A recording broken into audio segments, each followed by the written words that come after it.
ओम शांति। आज 9 नवंबर 2023 की साकार मुरली। आज की मधुर मुरली के सार में मीठे मीठे बाप दादा ने कहा, मीठे बच्चे, देह अभिमान में आने से ही माया की चमाट लगती है। देही अभिमानी रहो तो बाप की हर श्रीमत का पालन कर सकेंगे। प्रश्न, बाप के पास 2 प्रकार के पुरुषार्थी बच्चे हैं, वह कौन से? उत्तर, एक बच्चे हैं जो बाप से वर्षा लेने का पूरा पुरुषार्थ करते हैं, हर कदम पर बाप की राय लेते हैं। दूसरे फिर ऐसे भी बच्चे हैं जो बाप को फारकती देने का पुरुषार्थ करते हैं। कोई है जो दुख से छूटने के लिए बाप को बहुत बहुत याद करते हैं, कोई फिर दुख में फंसना चाहते हैं। यह भी वंडर है ना। गीत महफिल में जल उठी क्षमा। ओम शांति। बच्चों ने गीत तो बहुत बार सुना है, नए बच्चे फिर नए सिर सुनते होंगे। जबकि बाप आते हैं तो आकर अपना परिचय देते हैं। बच्चों को परिचय मिला हुआ है, जानते हैं अभी हम बेहद के माता पिता की संतान बने हैं। जरूर मनुष्य सृष्टि का रचयिता माता पिता होगा, परंतु माया ने मनुष्यों की बुद्धि बिल्कुल डेड कर दी है। इतनी साधारण बात बुद्धि में नहीं बैठती। कहते तो सभी हैं कि हमको भगवान ने पैदा किया है, तो जरूर माता पिता होंगे। भक्ति मार्ग में याद भी करते हैं। हर धर्म वाले गॉड फादर को जरूर याद करते हैं। भक्त खुद को भगवान हो नहीं सकते।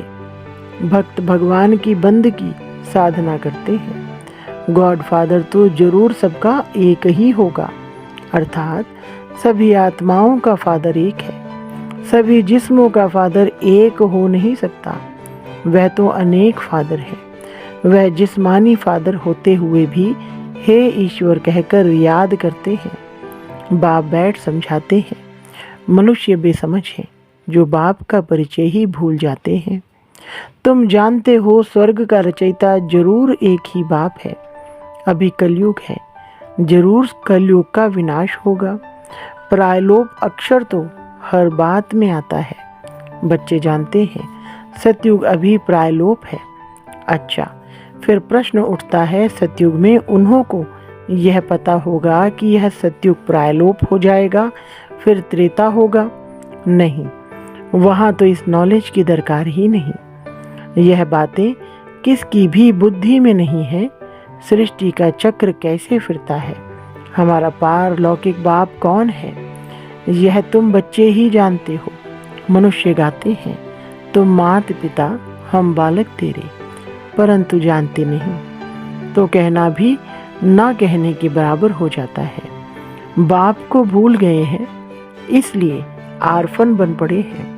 बाप हर बात समझाते हैं, श्रीमत पर कदम कदम चलो, नहीं तो कोई समय माया बड़ा धोखा देगी। माया है ही धोखेबाज। माया से लिबरेट करना यह बाप का ही काम है। रावण तो है ही दुख देने वाला, बाप है सुख देने वाला। मनुष्य इन बातों को समझ नहीं सकते। वह तो समझते हैं दुख सुख भगवान ही देते हैं। बाप समझाते हैं, मनुष्य दुखी बनने के लिए शादियों में कितना खर्चा करते हैं। जो पवित्र पौधे हैं उनको अपवित्र बनाने का पुरुषार्थ किया जाता है। यह भी तुम समझ सकते हो, दुनिया नहीं समझती। यह विषय सागर में डूबने के लिए कितनी सेरेमनी करते हैं। उन्हों को यह पता नहीं है कि सतयुग में यह विष विकार होता नहीं, वह है ही क्षीर सागर। इसको विषय सागर कहा जाता है। वह है संपूर्ण निर्विकारी दुनिया। भल त्रेता में 2 कला कम हो जाती है तो भी उनको निर्विकारी दुनिया कहा जाता है।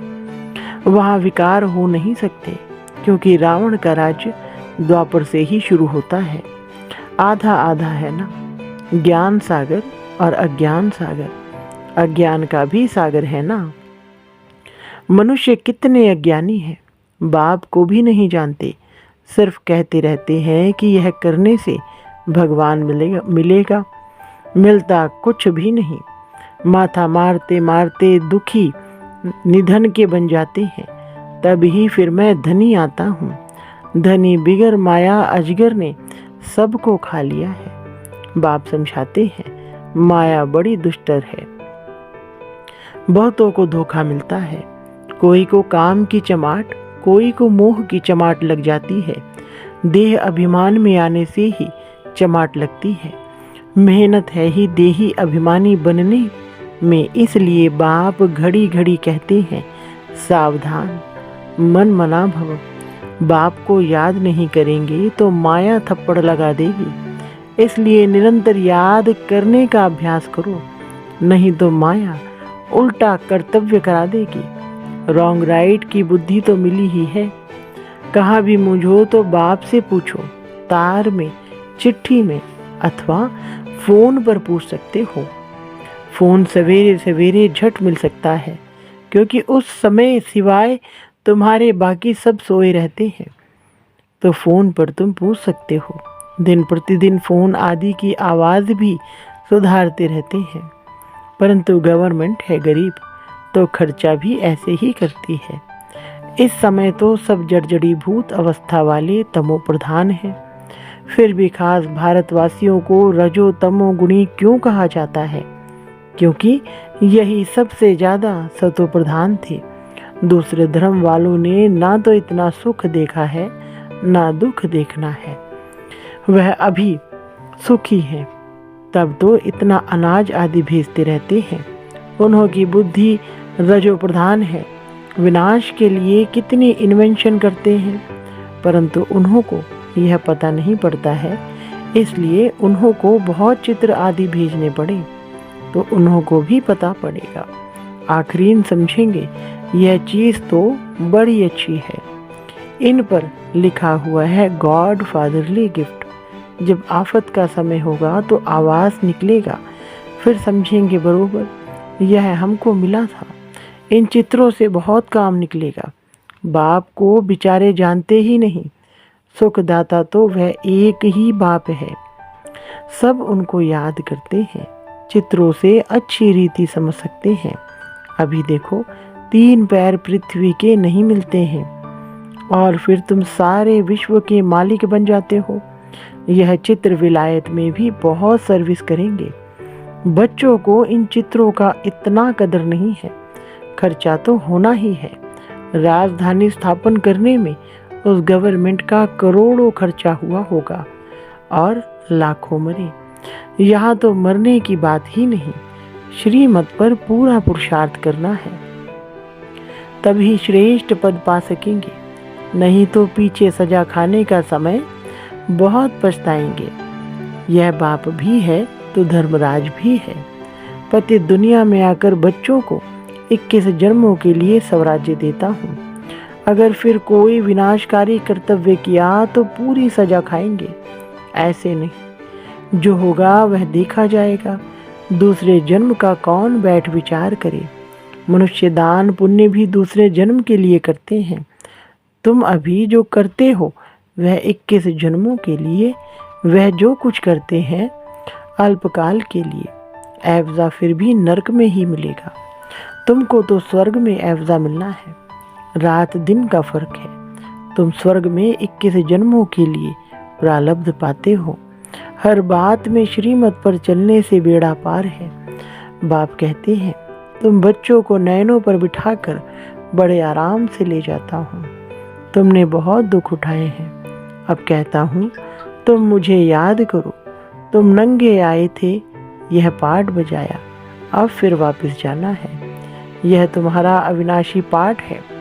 इन बातों को कोई भी साइंस घमंडी समझ नहीं सकते।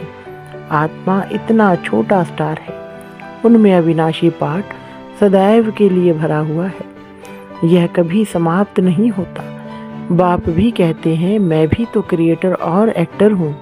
मैं कल्प कल्प आता हूँ पाठ बजाने।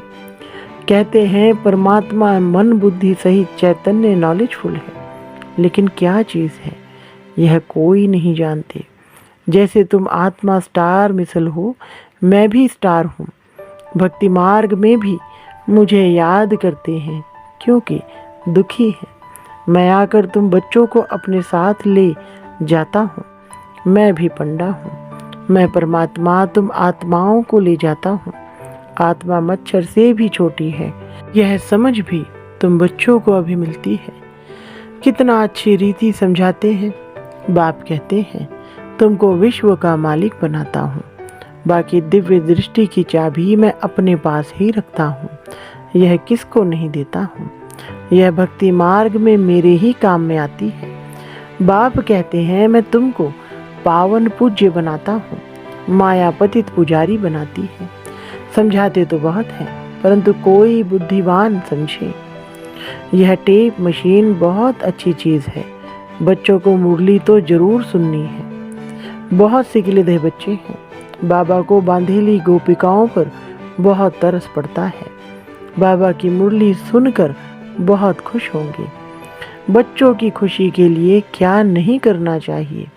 बाबा को तो रात दिन गांव की गोपिकाओं का ख्याल रहता है। नींद भी फिट जाती है। क्या युक्ति रचे, कैसे बच्चे दुख से छूटे। कोई तो फिर दुख में फंसने के लिए भी तैयारी करते हैं।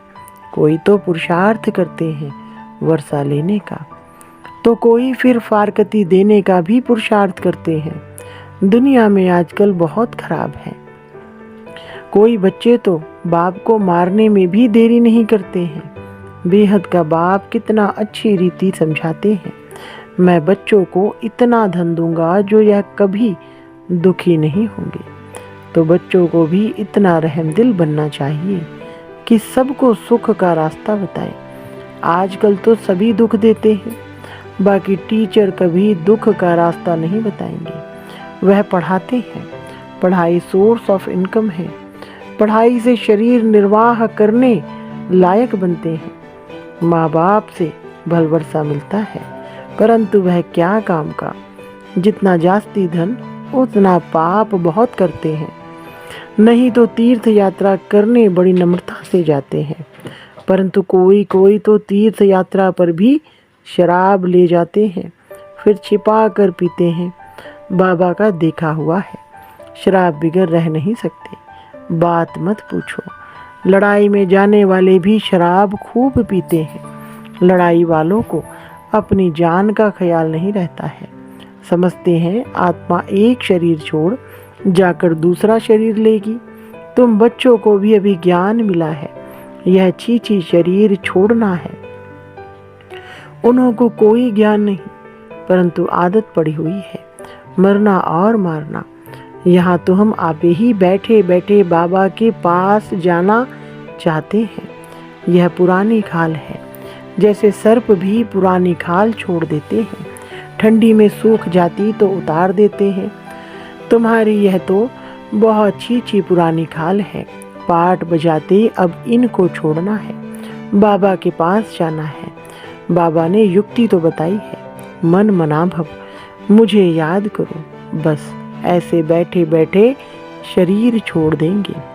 सन्यासियों का भी तो ऐसे होता है। बैठे बैठे शरीर छोड़ देते हैं क्योंकि वह समझते हैं आत्मा को ब्रह्म में लीन होना है।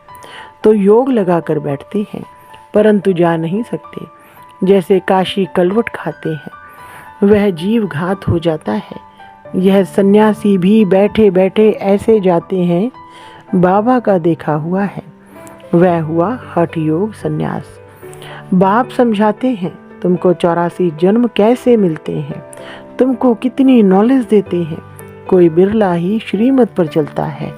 देह अभिमान आने से फिर बाप को भी अपनी मत देने लग पड़ते हैं। बाप समझाते हैं देही अभिमानी बनो। मैं आत्मा हूँ। बाबा आप ज्ञान के सागर हो। बस बाबा आपकी राय पर ही चलूँगा। कदम कदम पर बड़ी सावधानी चाहिए। भूले तो होती रहती हैं। फिर पुरुषार्थ करना पड़ता है। कहाँ भी जाओ बाप को याद रहो। विकर्मों का बोझ सिर पर बहुत है। कर्म भोग भी तो चुकतू करना होता है ना। पिछाड़ी तक यह कर्म भोग छोड़ेगा नहीं। श्रीमत पर चलने से ही पारस बुद्धि बनना है। साथ में धर्मराज भी है, तो रिस्पॉन्सिबल वह हो गया। बाप बैठा है, तुम क्यों अपने पर बोझा रखते हो? पतित पावन बाप को पतितों की महफिल में आना ही है। यह तो नई बात नहीं, अनेक बार पाठ बजाया है, फिर बजाते रहेंगे। इसको ही वंडर कहा जाता है। अच्छा, पारलौकिक बाप दादा का मीठे मीठे सिकलधे बच्चों प्रति याद प्यार और गुड मॉर्निंग। रूहानी बाप की रूहानी बच्चों को नमस्ते। रूहानी बच्चों की रूहानी बाप दादा को नमस्ते जी। धारणा के लिए मुख्य सार नंबर 1, बाप समान सबको दुखों से लिबरेट करने का रहम करना है, सुख का रास्ता बताना है। नंबर 2, कोई भी विनाशकारी उल्टा कर्तव्य नहीं करना है। श्रीमत पर 21 जन्मों के लिए अपनी प्रारब्ध बनानी है। कदम कदम पर सावधानी से चलना है। वरदान, वायदों की स्मृति द्वारा फायदा उठाने वाले सदा बाप की ब्लेसिंग के पात्र भव। विस्तार, जो भी वायदे मन से, बोल से अथवा लिख कर करते हो, उन्हें स्मृति में रखो तो वायदे का पूरा फायदा उठा सकते हो। चेक करो कि कितने बार वायदा किया है और कितना निभाया है। वायदा और फायदा, इन दोनों का बैलेंस रहे तो वरदाता बाप द्वारा ब्लेसिंग मिलती रहेगी। जैसे संकल्प श्रेष्ठ हो, ऐसे कर्म भी श्रेष्ठ हो, तो सफलता मूर्त बन जाएंगे। स्लोगन, स्वयं को ऐसा दिव्य आईना बनाओ जिसमें बाप ही दिखाई दे, तब कहेंगे सच्ची सेवा। अच्छा, ओम शांति।